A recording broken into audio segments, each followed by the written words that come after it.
Hello YouTube, welcome back to my channel, and in this video I'll be discussing the battery life on my brand new Samsung Galaxy S10. Those of you who follow me, you must have seen the first 48-hour impressions of the battery life on my Samsung Galaxy S10. Those of you who haven't, I will leave a link down below. Please do check it out. I'm sure you'll find it very interesting. However, like I promised, I've come back and I'm going to go a bit more in depth on the battery life of the S10. And the good thing is I received a couple of updates in the last couple of weeks from Samsung, this being the Exynos version, international version, not a network dependent version, so it's been getting quite regular updates, which is fantastic. I'll be discussing that and the effect of those OTA updates on the battery life on my Samsung Galaxy S10. Now, those of you who are not aware, the Samsung Galaxy S10 that I've got is on the Exynos 9820 octa-core chipset. It's got 8 gigs of RAM and a 6.1 inch quad HD plus screen.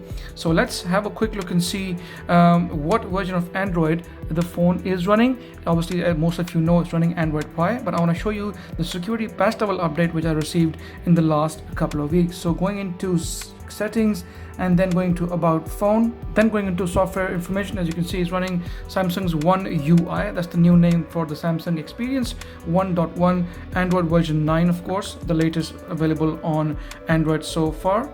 And also, if you see it down there at the bottom, it's running the 1st of March 2019. When I made the video last time, it was on the 1st of February patch. Now it's on the March patch 2019, which is fantastic. So Samsung, as usual, when it comes to local maintenance updates, are keeping up quite well with the device so far. Okay, so now let's get into gallery. Let's get straight to the point, guys.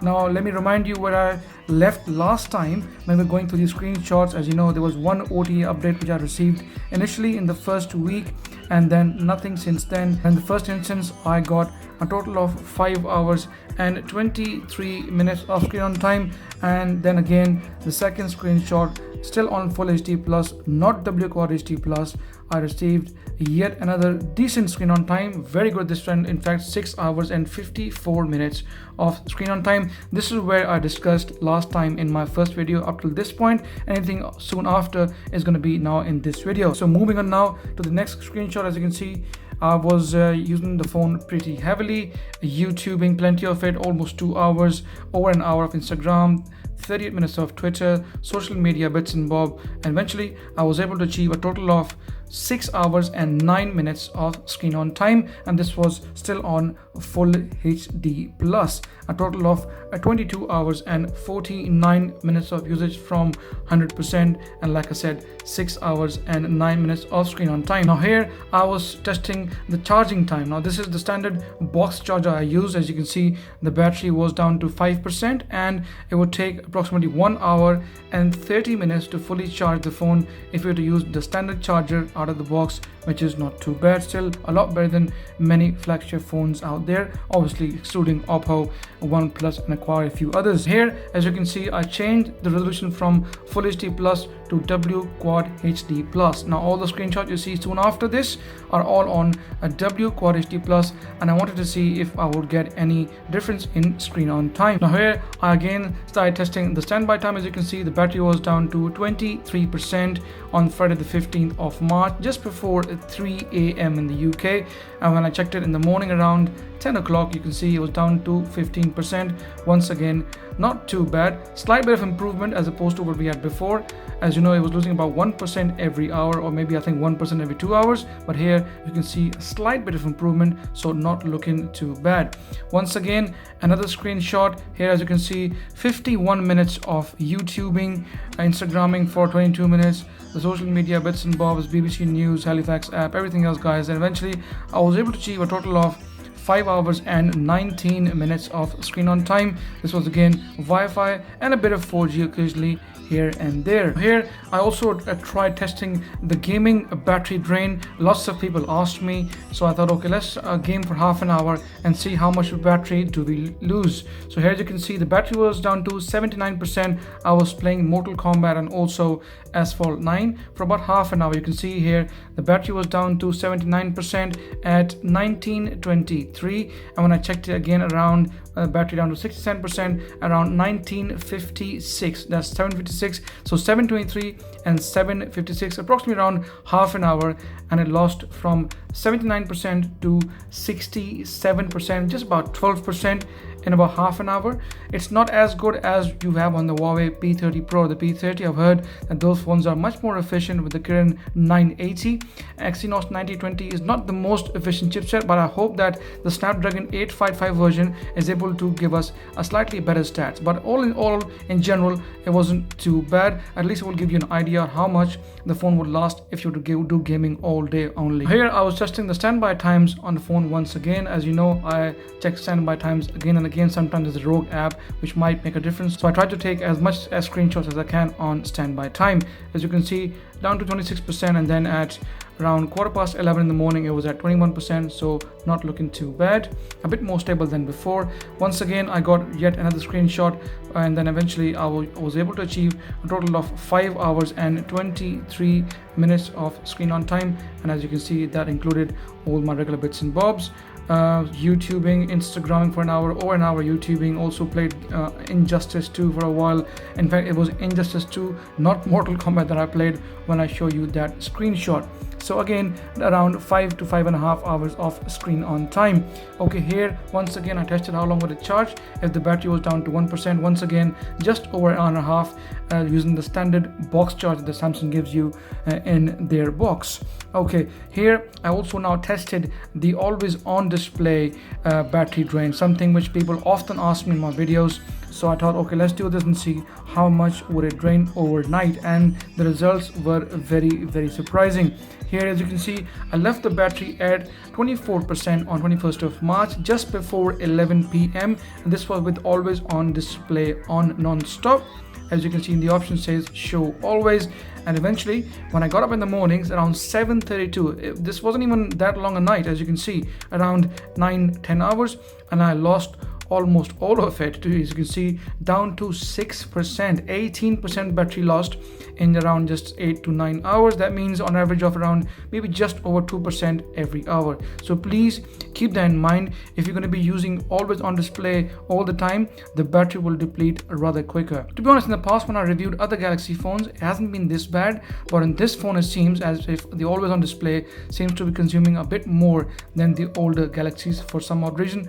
But please keep that in mind. If you're going to keep always on display, you can have significant amount of difference in your screen on time and also the overall battery stats. So if you leave it off, I would suggest to leave it off if you want a decent battery life from the Samsung Galaxy S10.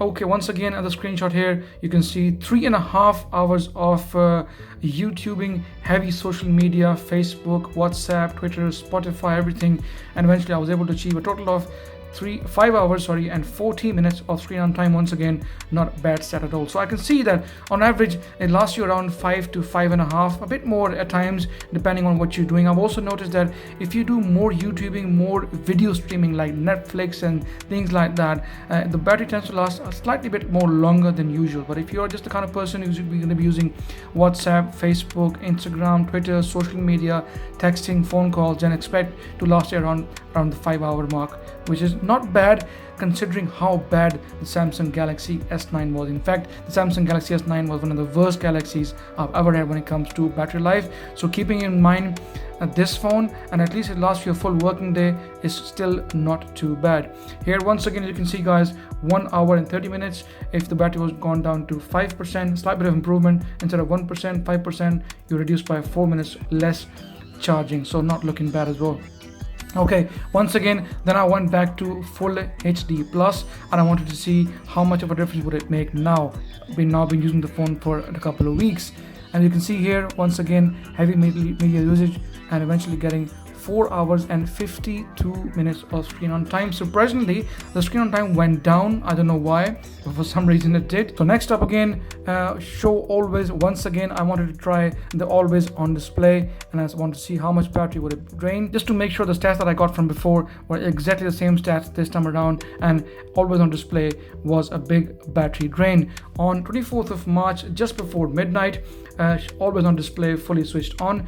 battery at 25%, and when I got up in the morning around 9 o'clock, it was down to 5%. So pretty much what we had from before, around 2% every hour with always on display. Once again guys, if you want good battery life, please keep this feature switched off. I know the S10 has got no LED notification. Unfortunately, this was going to be like, if you're going to keep the AOD on, you will lose plenty of battery on this phone. Even on day-to-day use, say for instance, if you're on an office or you're out and about and you got the always on display on, expect more battery drain than usual. Okay, once again, here I was able to achieve a total of 3 hours and 26 minutes of screen on time. Here I had more 4G and less Wi-Fi, but also the device was idle for a good number of hours. I was working in the office, couldn't use the phone on that day, so mostly, as you can see, the always on display was on for 9.5 hours, 23 hours of idle time, and that's why I wasn't able to achieve a good screen on time. So please, once again, keep that in mind. Here I received an OTA update not long ago. As you can see, it says stability of camera has been improved, and also the wireless power share, which I rarely use to be honest, but still there are improvements. Always good to see an OTA update as long as it doesn't mess up the battery life. Okay, and also had the 1st March 2019 security patch level update. Once again, here I received a total of 3 hours and 47 minutes of screen on time. Here I was again in an office in a busy area. I won't only listen to Spotify. Something else I've noticed, if you use Spotify, the battery tends to drain a lot quicker than without using Spotify. So also please keep that in mind. Alright, so going further down again, like I said, 3 hours and 47 minutes. Once again here, this was the same update which I eventually started installing, and after the update, things again changed a little bit. Here, as you can see, standby time 71% on 27th of March, just after 10 p.m. and in the morning around 11 o'clock, after about 10-11 hours, the battery was down to 59%. Once again, decent enough, but I have seen a lot better than this. So here once again I received yet another update. As you can see, 112 meg, same improvements as from before. However, it did make a difference to the battery life, which I will be discussing in just a moment. Okay, once again here I was using the phone from 100%, as you can see, for 22 hours and 4 minutes, and I got a total of 4 hours and 39 minutes of screen on time, with device being idle for long hours as well, using the camera and everything else, as you can see. So overall, not looking too bad. And once again, 4 hours and 39 minutes of screen on time. Here once again you can see yet another screen on time of 4 hours and 8 minutes. Now, something that I've noticed in the very latest update, and I think somebody asked me this question in the comment section as well, the phone tends to giving me slightly less screen on time as opposed to what it was after the very last update. Previously, as you can see, I was getting around 5 to 5.5 hours of screen on time. Now I'm getting around 4.5 to 5, maybe a bit less. But this is the last update which has made a little bit of a difference, even though the phone is on full HD plus. But if you look at this, by the way, was the Galaxy Buds. I've got them as well. They also received a couple of updates. But the last screen on time I took, I think not this one, the one after this, had slightly bit more improvement in screen on time, but there is a reason for that. But from my opinion, the last update here, once again, as you can see, giving you 5 hours and 7 minutes of screen on time, with around 2 hours of YouTubing, over an hour, almost hour and a half of Instagramming, voice calls, everything else, and I was able to achieve a total of 5 hours and 7 minutes of screen on time. However, like I said, if you look at the very last screenshot, this gave me 5 hours and 49 minutes of screen on time, and there is a reason for that. Like I said to you earlier in the video, if you're going to be streaming more video, like YouTubing for instance, as you can see, for 1 hour and 42 minutes, and also if you're going to be using a lot of Netflix, as you can see here, I use Netflix for 44 minutes. The drain tends to be a lot less as opposed to using the phone for social media, texting and phone calls. But if I hadn't used Netflix as much and YouTubing, I'm sure I would have again ended up around the 5 hour mark, or maybe the 4.5 to 5 hour mark of screen on time. So the latest update has made a little bit of difference to the battery life on the Samsung Galaxy S10. Please be aware, anything before that is significantly better, if not significantly, maybe slightly better, but the last update definitely has made some difference to the overall screen on time. But stay tuned to my social media. I will be giving you regular updates if the battery life on the S10 improves. At times you have to use the phone for a month or two for once everything settles down. But the early impressions are it is definitely not a battery champion. Nothing like the P30, nothing like the P30 Pro, and nothing like the Xiaomi big phones with big batteries, but a lot better than what we had on the Samsung Galaxy S9. But the last update has made a bit of difference. Hopefully the next update will bring it back to where it was before the last update. So that's pretty much it, guys, from me. If you like my video, please give it a thumbs up. Any questions, please feel free to ask me in the comment section. And like always, please subscribe as it helps. And I shall see you in the next video.